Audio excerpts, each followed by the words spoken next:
Iran के supreme leader या फिर डिक्टेटर जो मन करे बुला सकते हो अयातुल्ला खमीनी को 37 साल के राज के बाद मार दिया गया। First tonight, Iran's supreme leader is believed to be dead after joint attacks on the country early this morning.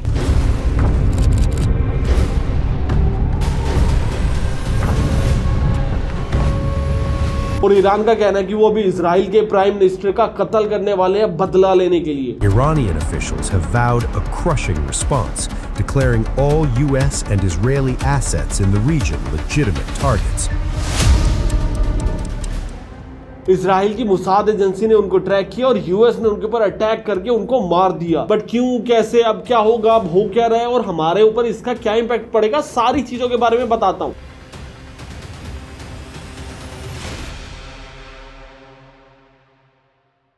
But अगर अभी शॉर्ट के अंदर अपडेट दूं तो ईरान रिटेलिएट कर रहा है, 7 से 8 देशों के ऊपर उल्टा हमला भी कर रहा है। और इस न्यूज के आने के बाद कुछ ईरान के लोग सेलिब्रेट कर रहे हैं और इंडिया के अंदर कुछ लोग बैठे हुए उसके ऊपर शोक मना रहे हैं। उन्होंने धोखे से मारा मेरे खामिनेई को।